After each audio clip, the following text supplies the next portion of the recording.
The Sphinx gets described as a gateway. Like, there is a lot of legitimate reasons to think that there's something below that structure. They had gone in under the Sphinx and looked at chambers, and they found chambers beneath the Sphinx. Like, they 100% found chambers beneath the Sphinx. In the Sphinx temple, when you go in there is indeed evidence for shafts that go down. I think if there are chambers down there, and if there's anything in them, or there was, it's long gone. Did you know about the mysterious Osiris Shaft hidden within the Giza Plateau? This fascinating archaeological site, often overshadowed by the grandeur of the Great Pyramids and the Sphinx, harbors secrets of ancient Egyptian civilization.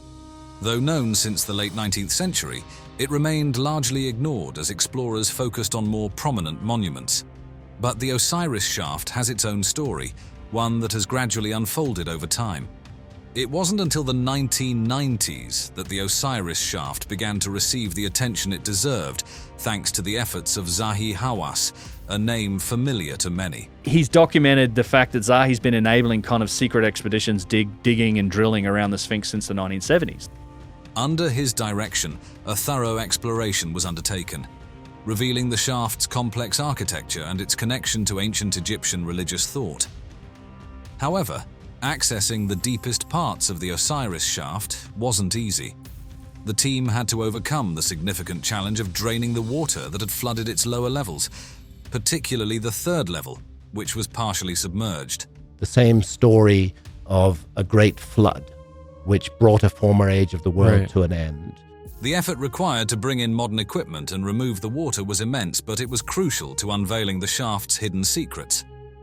The Osiris Shaft, with its 3 levels descending deep into the earth, turned out to be a remarkable puzzle of architecture, burial customs, and hidden treasures. The design itself is a marvel of ancient engineering, with each level serving a unique purpose.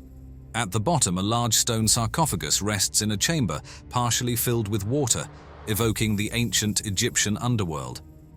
It's as if the Egyptians constructed their version of the afterlife deep within the Giza Plateau.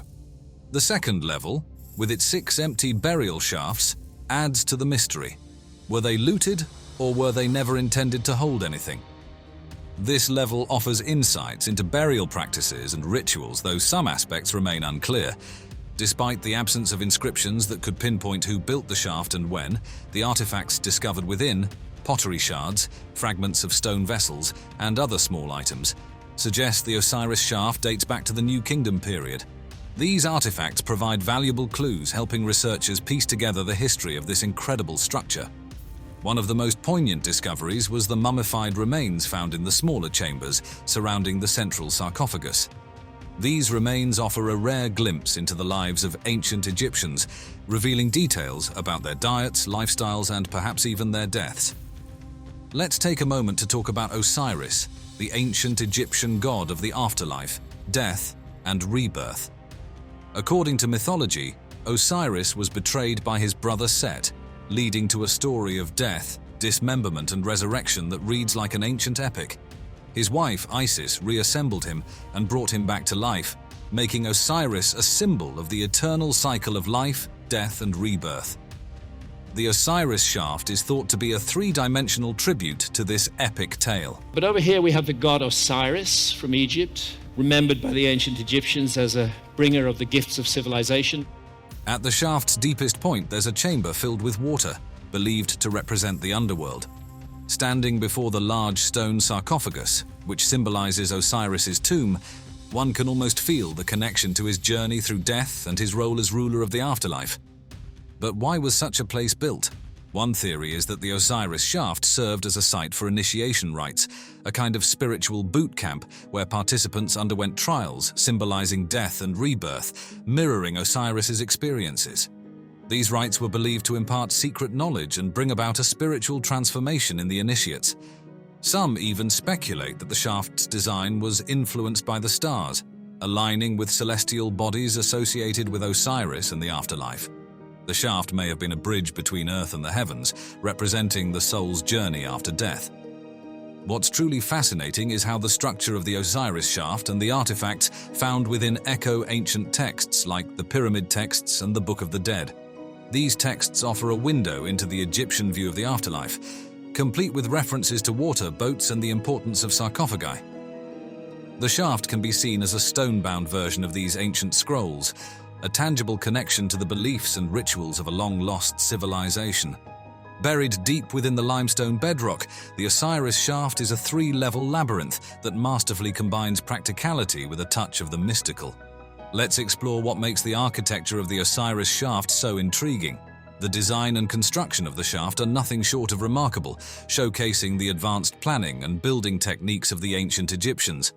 The precision with which they carved out these chambers from the bedrock reflects their deep understanding of the earth beneath them.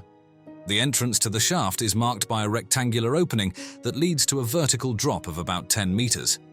This isn't just a hole in the ground, it's a carefully crafted vertical shaft, requiring the removal of large amounts of limestone using tools made from harder stones and metals, ropes, and wooden scaffolding.